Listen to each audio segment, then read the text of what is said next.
When Melissa slammed the dishwasher door shut that night, I didn't think it would mark the start of our unraveling. It wasn't the first argument, not by a long shot, but something about her words that night burned deeper than usual. "I'm not your maid, Ryan," she snapped, tossing the towel on the counter like she was done serving a life sentence. I stared at her, the half-washed plates still dripping, my hands stilled under the running water. Maybe it was exhaustion. Maybe it was the quiet accumulation of years where love slowly turned into obligation. But the words left my mouth before my mind could filter them.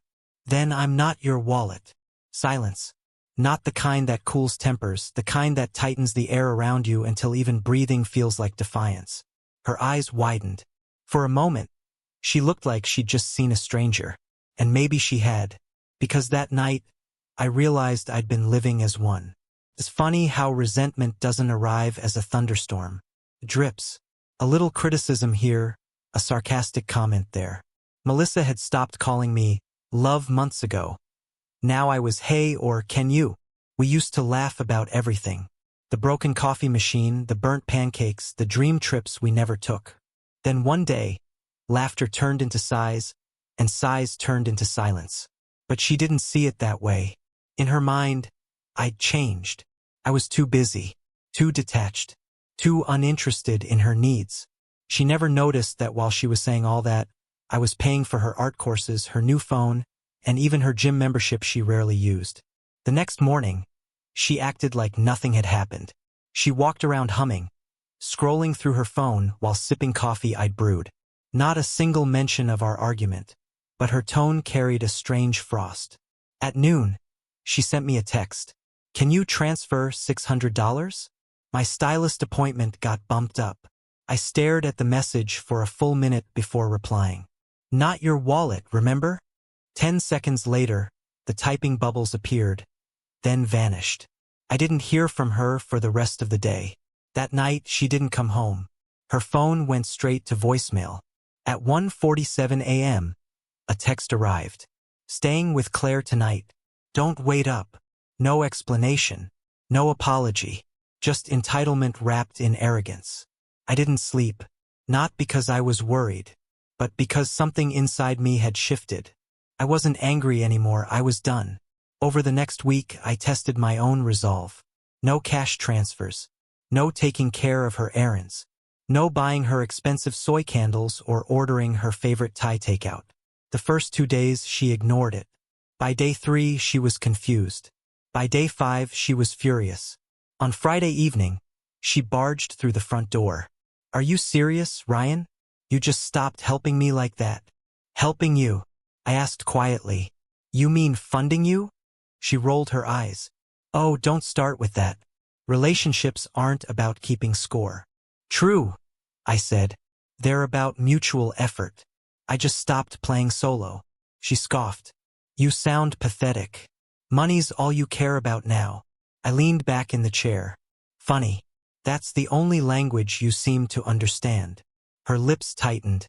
For once, she had no clever comeback. That night, she slept in the guest room. I stayed up, scrolling through old photos, vacations, birthdays, silly selfies, realizing that somewhere along the line, she'd stopped being my partner and started being my dependent. And I'd let it happen. By Sunday morning, she tried a new tactic, charm.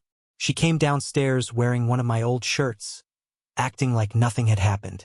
"Let's go out for brunch," she said lightly. "My treat." I almost laughed.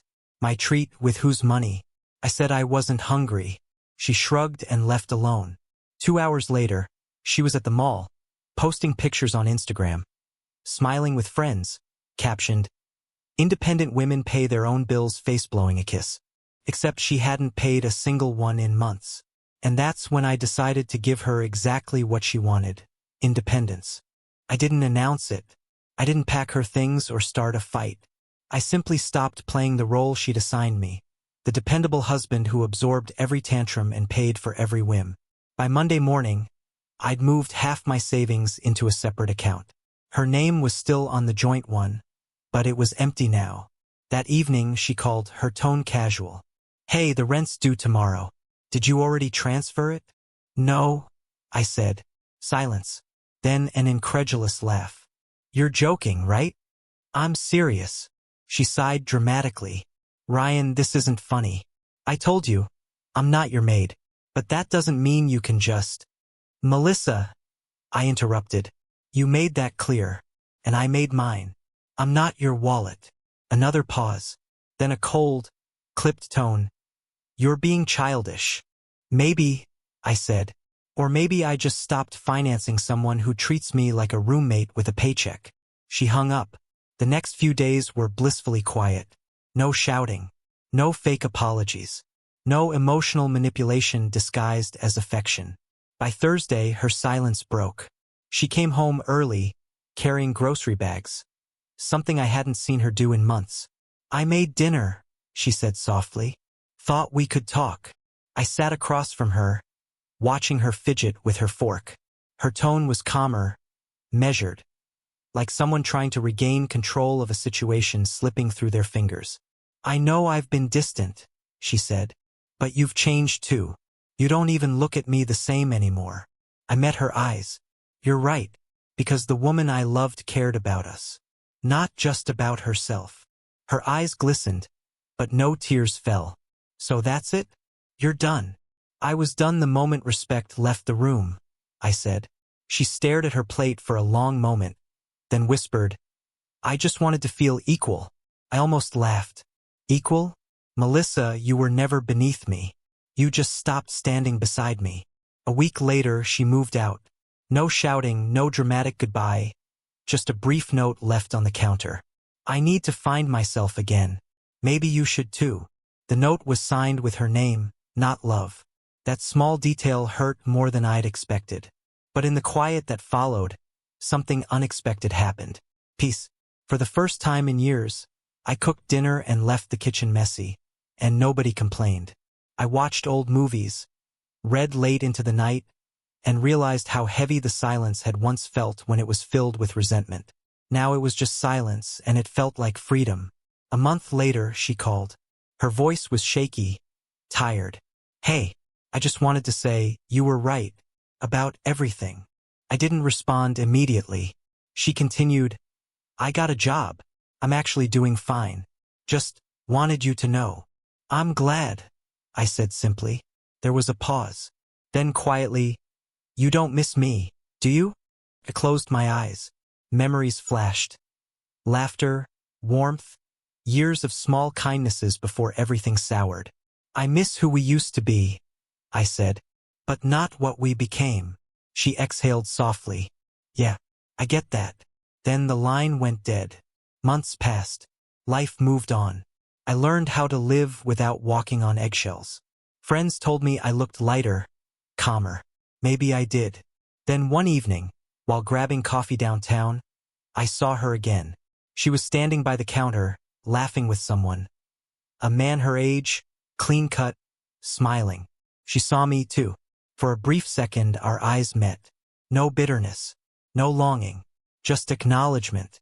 She smiled faintly, a real one this time, and turned back to her companion. And I realized, maybe she finally found what she'd been looking for. So had I. When I got home, I poured myself a drink and looked around the quiet apartment. No shouting, no slamming doors, no tension clinging to the air, just peace. I picked up my phone, opened my notes app, and typed something.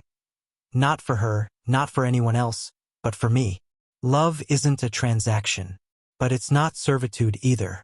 When one gives endlessly and the other only takes, it's not love. It's dependency disguised as connection. I closed the phone, leaned back, and smiled. For the first time in years, I wasn't someone's wallet. And I wasn't waiting for anyone to notice my worth. Because I finally did.